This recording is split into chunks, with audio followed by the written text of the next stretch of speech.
realization si Kim Chiu dahil may bagong araw siyang motto in life. Meaning, may bago na siyang pinaniniwalaan o sinusunod sa buhay niya ngayon.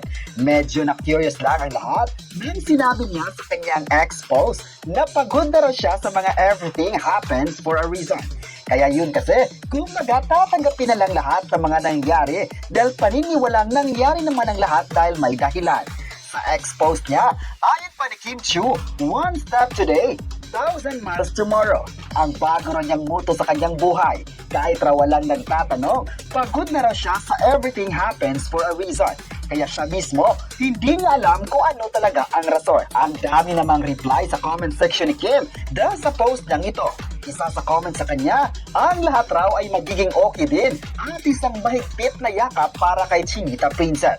Sa isang banda, bagong addiction raw ni Kim Chiu ngayon ang series na Single and Inferno Season 5 at ang Culinary Class Wars. Dahil dito, marami sa mga fans agad ang nagbigay ng komento. Ayon pa ng ilang fans, kahit ano pang gagawin ni Kim sa kanyang buhay, ay nanatiling andyan pa rin sila para suportahan ito. Kahit anong mga pagsubok ang ito, ay palaging lang ipakita sa Chinita Princess na kasama sila sa mga desisyon na gagawin niya sa buhay. At ang pagmamahal nila sa actress ay mananatiling malakas pa rin dahil hindi naman talaga sila binigo ng actress at TV host sa mga proyekto na kanyang ginawa sa ABS-CBN. Kaya sa kanyang post, masaya sila na marami pa rin mga tao ang nagbigay ng magagandang mensahe kay Kim Chiu. Mas naintindihan ng mga taga-suporta kung ano nga ba ang ibig sabihin ng kapamilya na ito at umaasa silang sana magiging matatag pa rin ito para sa mga susunod na ganap sa kanyang buhay. Marami naman ang naniniwala, marami pang pagsasamahan si Kim Chiu sa kanyang mga fans at viewers dahil hanggang ngayon, numero uno pa rin sa kanila ang mga nagawa niya sa showbiz. Sikat na sikat pa rin ang Chinita Princess at patuloy na minahal ng tao kaya hindi talaga mawawala ang kasikatan sa industriya. Mas ipinakita pa ni Kim Chiu na deserve niyang mamahalin at sisikapin niyang makakagawa pa ng mga proyektong nagpapa-inspire sa lahat ng mga manonood. May nagkomento naman na ang mga proyekto ni Kim Chiu ay isang patunay na buhay pa rin ang tiwala ng lahat sa kanya. Mukhang seryoso at tapat si Kim Chiu sa kanyang sinabi. Kung sinabi niya na pagod na siya sa mga nangyari sa kanya, parang ipinapakita niya na napakarami na niyang naranasan, mga challenges, controversies, o pressures sa buhay at career, at nararamdaman niya na kailangan na niyang huminga at magpahinga sa mga stress na iyon. Para sa mga fans, siguro nakakagulat ito kasi madalas nakikita natin si Kim na masigla at palaging positibo sa social media o sa shows niya. Ang ganitong pahayag ay nagpapakita ng tao rin siya sa likod ng celebrity life. May limitasyon din sa kung gaano katagal siyang makakayanan ng mga pressures at expectations ng ibang tao. Dagdag pa, pwede rin itong magsilbing paalala sa fans na mahalin at suportahan siya sa mas malalim na paraan, hindi lang sa mga projects niya o sa kilig moments, kundi pati sa well-being niya bilang tao. Sa balitang ito, masasabi kong napakatapat at totoo ang ipinahayag ni Kim Chiu. Ipinapakita nito na kahit na sikat at palaging nasa spotlight, tao rin siya na may hangganan sa emosyon at lakas. Ang pagkapagod niya sa mga nangyari sa kanya ay normal at makatao. Hindi siya robot na palaging pwedeng mag-handle ng pressure o intriga. Para sa mga fans, maaring nakakagulat ito kasi nakasanayan nilang laging masigla at positibo si Kim. Pero sa kabilang banda, nakaka-relate din ito sa maraming tao na nararamdaman na rin minsan ang sobrang stress o pagod sa buhay.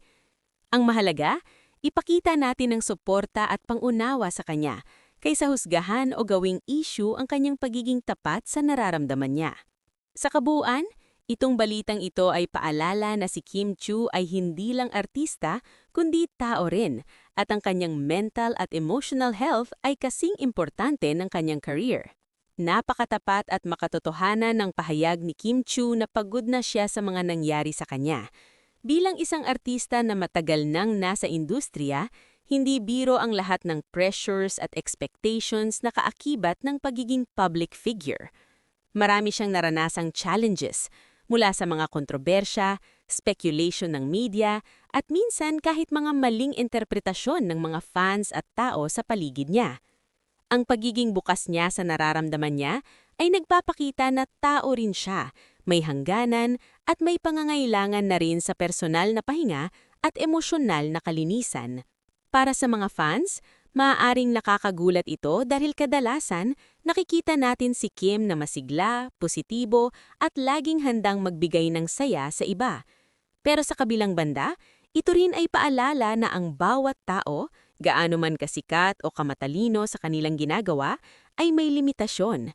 Ang pagkapagod na naramdaman niya ay natural lamang at dapat respetuhin. Sa halip na husgahan, mas makabubuti kung ipapakita natin ang suporta at pangunawa sa kanya, lalo na sa kanyang mental at emotional health. Bukod dito, ang pahayag niya ay maaaring magbigay inspirasyon din sa mga fans at sa publiko. Ipinapakita nito na okay lang na makaramdam ng pagod o panghihina paminsan-minsan at mahalaga ring kilalanin ang sariling pangangailangan bago tuluyang maubos. Para kay Kim, siguro ito rin ang kanyang paraan para sabihin sa lahat na kailangan niya ng space o oras para sa sarili, hindi dahil sa negatibong dahilan, kundi para makapag-recharge at maging mas malakas sa hinaharap. Sa kabuuan, itong balitang ito ay hindi lang tungkol sa kanyang pagiging artista. Ito ay tungkol sa human side ni Kim Chiu at kung gaano kahalaga na suportahan siya bilang tao, hindi lang bilang celebrity. Sa huli, sana maging paalala rin ito sa lahat na mahalaga ang mental at emotional health at hindi masama ang ipakita ang kahinaan paminsan-minsan. Bukod sa pahayag ni Kim Chiu na pagod na siya sa mga nangyari sa kanya, pwede nating idagdag ang ilang bagay para mas malinaw at mas makarelate ang mga fans. Context sa career at public life, maaaring ipaliwanag na ang pagkapagod niya ay hindi lamang tungkol sa personal na buhay, kundi pati na rin sa pressures ng showbiz. Minsan kahit walang malalaking issue, ang constant na pagpe-perform, media scrutiny, at expectations ng fans ay nakakapagod din sa isang artista. Mental at emotional health, pwedeng i-highlight na ang statement niya ay isang paraan para ipakita na mahalaga ang mental health. Ito rin ay opportunity para ma-educate ang fans na kahit sa buhay ng mga sikat na tao, normal lang na makaramdam ng pagod o stress sa buhay. Ang mahalaga, ipakita natin ang suporta at pangunawa sa kanya, kaysa husgahan o gawing issue ang kanyang pagiging tapat sa nararamdaman niya. Positibong mensahe, pwede ring ipakita na ang pagiging tapat ni Kim Chiu ay nagpapakita ng kanyang authenticity at pagiging totoo sa sarili. Ito ay pwedeng maging inspirasyon sa ibang tao na huwag matakot ipahayag ang kanilang nararamdaman. Nagulat ang maraming fans nang ipahayag ni Kim Chiu na pagod na siya sa mga nangyari sa kanya. Sa kabila ng kanyang masigla at positibong imahe sa social media at telebisyon, nalinaw na ang aktres ay nakakaranas din ng pagod at pressure, hindi lang sa karir, kundi pati na rin sa personal na buhay. Ang pahayag ni Kim ay nagpapakita na kahit ang mga celebrity na palaging nasa spotlight ay may hangganan. Sa industriya ng showbiz, hindi biro ang constant na expectations, media scrutiny, at ang pressure na magbigay ng perfect na performance araw-araw. Bukod dito, ang mga kontrobersya at intriga na minsang lumalapit sa kanya ay dagdag stress na nakakaapekto sa kanyang mental at emotional health. Para sa mga fans, maaaring nakakagulat ito dahil kadalasan nakikita natin si Kim na masigla, positibo at laging handang magbigay ng saya sa iba. Pero sa kabilang banda, ito rin ay paalala na ang bawat tao, gaano man kasikat o kamatalino sa kanilang ginagawa, ay may limitasyon. Ang pagkapagod na naramdaman niya ay natural lamang at dapat respetuhin. Sa halip na husgahan, mas makabubuti kung ipapakita natin ang suporta at pangunawa sa kanya, lalo na sa kanyang mental at emotional health. Bukod dito, ang pahayag niya ay maaaring magbigay inspirasyon din sa mga fans at sa publiko.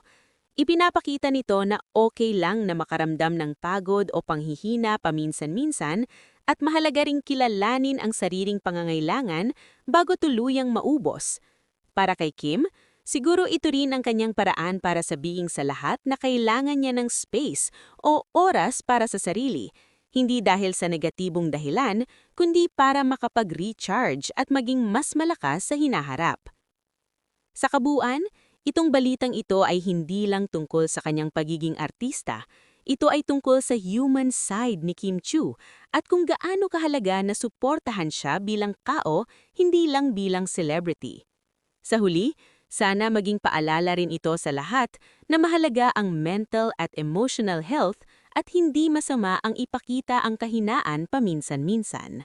Bukod sa pahayag ni Kim Chiu na pagod na siya sa mga nangyari sa kanya, pwede nating idagdag ang ilang bagay para mas malinaw at mas makarelate ang mga fans. Context sa career at public life, maaaring ipaliwanag na ang pagkapagod niya ay hindi lamang tungkol sa personal na buhay, kundi pati na rin sa pressures ng showbiz. Minsan kahit walang malalaking issue, ang constant na pagpe-perform, media scrutiny, at expectations ng fans ay nakakapagod din sa isang artista. Mental at emotional health, pwedeng i-highlight na ang statement niya ay isang paraan para ipakita na mahalaga ang mental health. Ito rin ay opportunity para ma-educate ang fans na kahit sa buhay ng mga sikat na tao, normal lang na makarambam ng pagod o stress sa buhay. Ang mahalaga, ipakita natin ang suporta at pangunawa sa kanya, kaysa husgahan o gawing issue ang kanyang pagiging tapat sa nararamdaman niya. Positibong mensahe, pwede ring ipakita na ang pagiging tapat ni Kim Chiu ay nagpapakita ng kanyang authenticity at pagiging totoo sa sarili. Ito ay pwedeng maging inspirasyon sa ibang tao na huwag matakot ipahayag ang kanilang nararamdaman. Nagulat ang maraming fans nang ipahayag ni Kim Chiu na pagod na siya sa mga nangyari sa kanya. Sa kabila ng kanyang masigla at positibong imahe sa social media at telebisyon, nalinaw na ang aktres ay nakakaranas din ng pagod at pressure, hindi lang sa karir, kundi pati na rin sa personal na buhay. Ang pahayag ni Kim ay nagpapakita na kahit ang mga celebrity na palaging nasa spotlight ay may hangganan. Sa industriya ng showbiz, hindi biro ang constant na expectations, media scrutiny, at ang pressure na magbigay ng perfect na performance araw-araw. Bukod dito, ang mga kontrobersya at intriga na minsang lumalapit sa kanya ay dagdag stress na nakakaapekto sa kanyang mental at emotional health. Para sa mga fans, maaaring nakakagulat ito dahil kadalasan nakikita natin si Kim na masigla, positibo at laging handang magbigay ng saya sa iba. Pero sa kabilang banda, ito rin ay paalala na ang bawat tao, gaano man kasikat o kamatalino sa kanilang ginagawa, ay may limitasyon. Ang pagkapagod na naramdaman niya ay natural lamang at dapat respetuhin. Sa halip na husgahan, mas makabubuti kung ipapakita natin ang suporta at pangunawa sa kanya, lalo na sa kanyang mental at emotional health. Bukod dito, ang pahayag niya ay maaaring magbigay inspirasyon din sa mga fans at sa publiko. Ipinapakita nito na okay lang na makaramdam ng pagod o panghihina paminsan-minsan at mahalaga ring kilalanin ang sariling pangangailangan bago tuluyang maubos. Para kay Kim, siguro ito rin ang kanyang paraan